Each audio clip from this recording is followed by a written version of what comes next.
Hey guys, I welcome you all to Bhadra Academy. In this session of today's CUET lecture for undergraduate program, we will be discussing this topic of a rural settlement. Right. Now, let's talk about the first fact that what rural settlement means. See, whenever I talk about rural settlement, it should hit directly your mind. Rural means, of course, those region which are kind of village kind of regions, right, where the primary economy dominates. है ना primary economy, there are three kinds of economy we know na, primary economy, secondary economy, tertiary economy. Primary stands for those very basic type of economy, for example agriculture, for example mining, for example fishing. These are primary economies. And if you see the village areas or the those are the regions where primary economies dominate. Now here we are talking about rural settlement. The settlement which are occurring in those rural village kind of region, they are called rural settlement. So that is what it refers. That rural settlement refers to the communities or the village located in countryside. Matlab, if there is a village, है ना, then that will be called as rural settlement. मतलब kind of persons that is inhabiting those regions are inhabiting in the settlement kind, which are called rural settlement. Now they are typically engaged in agriculture or resource based activities. As I said, see, by this sentence I nowhere mean that the people over here don't do services, the people are not involved in manufacturing. No, I'm not saying this. It's just saying that majority of the persons who are living in the rural regions, they are into the agricultural activities. And the characteristics, let's talk about the characteristics of rural settlement. Like if you want to determine whether that settlement is a rural settlement or not, how will you find it? So the characteristics are that there is low population density. The regions are dominated by low population density zones.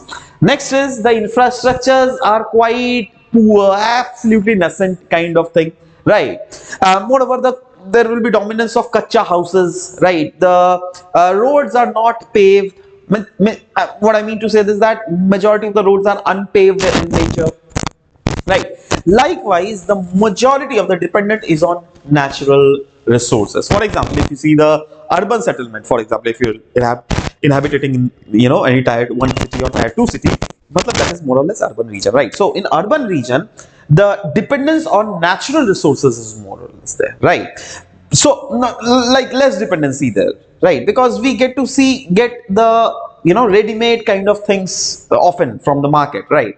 But here the people are majorly dependent on natural resources. For example, if I take in here we use toothpaste and brushes, right? Majority of still village areas are there where people don't use toothpaste and those things. They use simply that neem neem tree is there na?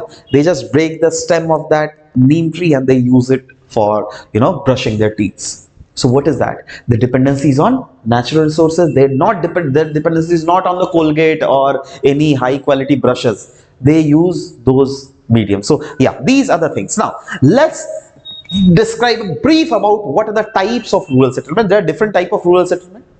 There are, like for example, one is nucleated settlement. This is an example of nucleated settlement. In upcoming classes I'll describe about this all thing, right? Dispersed settlement, where the houses are absolutely dispersed. One is there, one is there, one is there, one is there. Those size settlements are called dispersed settlement.